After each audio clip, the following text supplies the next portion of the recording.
Hey, what's up guys, this is TBone here. Welcome back to another episode of playing Legendary Game of Heroes.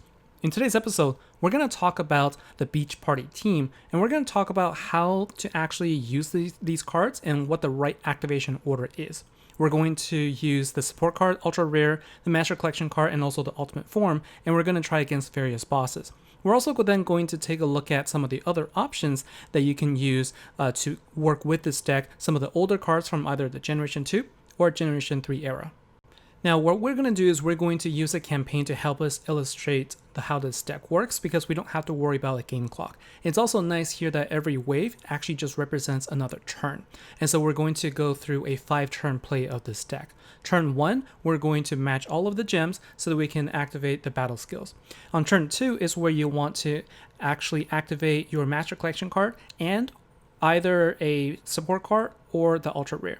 Now, you don't actually have to activate the master collection card, but you want to do that because you want to use this opportunity to create another power gem. It's all about maximizing the amount of damage here.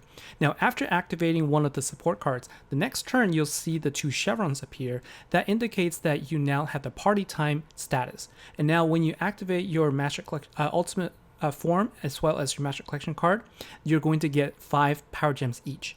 You activate the ultra rare card in this case because it will also activate the party time the next turn. So you see on turn 4, the ultra rare card has now activated the party time as well as the ultimate form. So when you activate the master collection card, she will then create 5 power gems. So you can sort of see what's happening here. Every turn you are actually able to create power gems.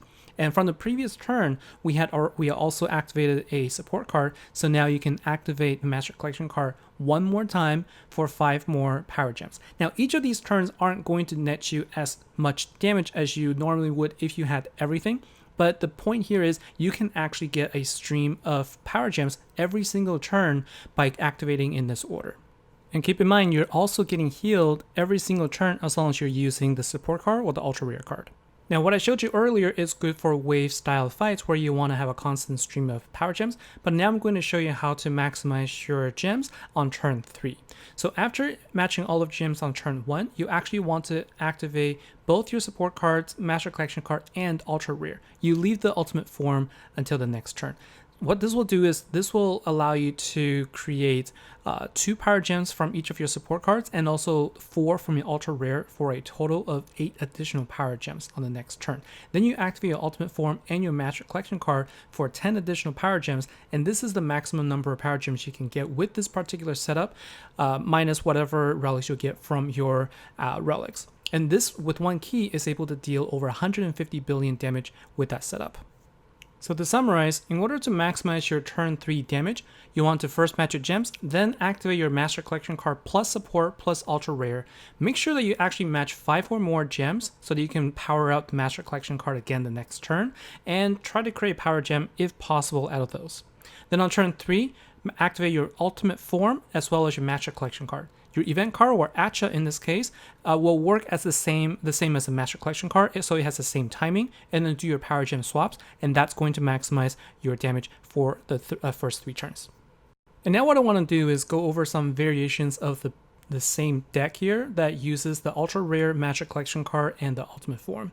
And this actually can be replaced by various different cards that are available. Dr. Nuna is an example, also Pinocchio from the previous event. These are all cards that can generate lots of power gem 4s. I have 2 copies of Haldor, and so this is my best option. So timing wise, it's the same. You want to activate your ultra rare card and your master collection card so that you can try and get a power gem if possible. Then the next turn, you activate your ultimate form plus master collection card, and also your 2 copies of Haldor or any other power gem creators. In this particular setup, with this team, you can see that the multiplier is going to be a lot higher than previous, and this team with a single key can actually deal over 450 billion damage in a single attack. Now, those of you who know me know that I enjoy cards that actually cause enemies to take more damage. In this case, Ferret does that. It is a Water Slayer card that can cause the enemies to take 25% more damage when you activate her skill, and she's also available in the 20 Dust shop, so it's worth trying out. Now, activation order for this particular setup is the same. You want to activate your Master Collection card and your Ultra Rare first on turn 2. Then on turn 3, you go ahead and activate the Ultimate Form plus your Master Collection card, then Haldor, and then Ferret. Now, she doesn't actually create any power gems, so it is going to be less damage compared to when you have the additional 4 power gems that you can get on the board. However, because of the 25% damage extra that the boss is taking, it actually isn't that much further off. So you can see the damage is still a good amount. Now, of course, Cambria on the far left is the Generation 3 card that has the same mechanic. Even though it's a commander card, it can still be handy here. It will have it will place a constricted buff, which will cause the enemy to take 20% more damage, but it can stack, so it actually works pretty well. Now, in terms of timing, this is going to be interesting. So you actually want to activate your Master Collection card and then activate Cambria first, but you don't want to activate anything else. Wait until the constricted value goes down to 2. Now you activate your Ultra Rare card and your Master Collection card, and then you basically play the same way as you normally would with this particular setup. Because the very next turn, you can activate Cambria again when the constricted value goes to 1, as well as the Ultimate Form and your Master Collection card, as well as Haldor, and Cambria creates 4 power gem 1s for additional power output. With this particular setup, again, using a single key, this team can actually deal 500 billion in a single key that is with a commander card on the deck. The last variation of the deck with the base 3 cards that we're looking at here, I'm going to use Sentry Storm as well. So Sentry Storm is one of the collection cards, and she has a property where she will increase all of the spirit hero attacks by 35% when you activate her skill. And so you actually want to put in as many spirit relics as you can. In this case, in this particular team, I have 4 of them, so I'm generating 20 intensity every turn. And so if you play the same style the same way, on turn 3, you'll also notice that I'm getting additional power gems from her passive skill. So after activating everything, activating her skill, we're now going to have additional damage output because of Sentry Storm. And with this setup, again, with a single key, we are actually able to get 450 billion in turn 3 with this particular setup. Now, for a variation that doesn't have the Ultra Rare card or the Ultimate Form, if you have the Master Collection card and 2 support cards, you can also make this particular team work. I use Levada and also Sentry Storm. Again, Sentry Storm is available in a 20 dust shop if you can get her. She is really useful for this event.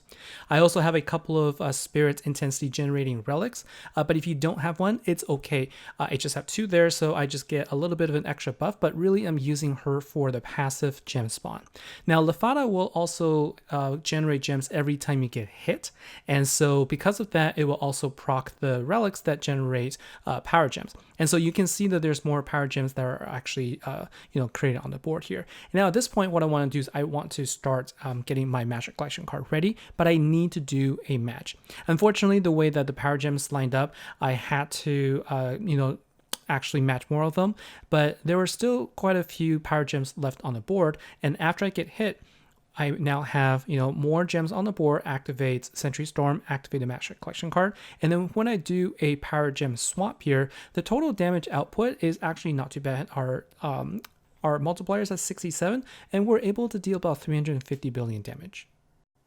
Next, I'm going to show a couple of free-to-play options. So the first one is going to be 2 support cards, 2 Ethereal Drake. Again, these cards are also available in the Dust Shop, in 20 Dust Shop, and also 1 Jiminy Cricket, which is the event card from the previous Water Slayer event.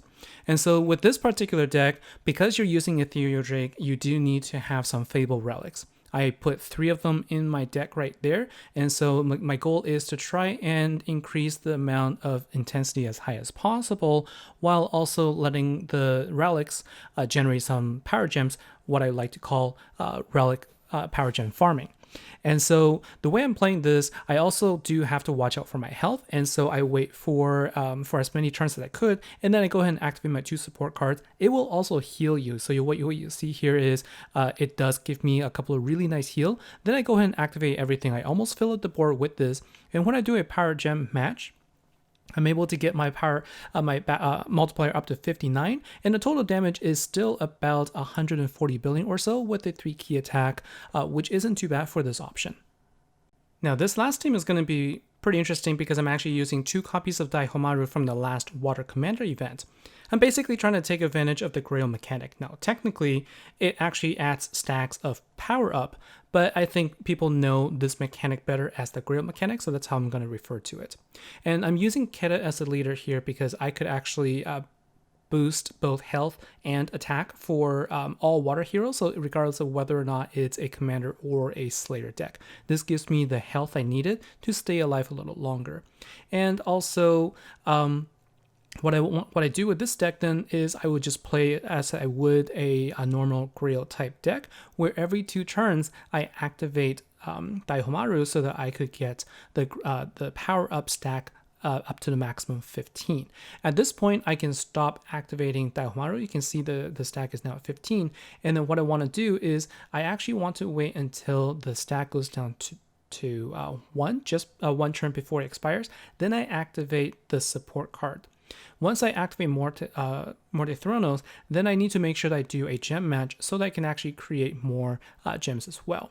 So now at this point we have 15 Power Gem 3s plus additional Power Gems from the support card, and now I do a Power Gem swap here. Keep in mind we don't have killer bonus, that's why the damage isn't as high, but we're able to get 200 billion damage output from that.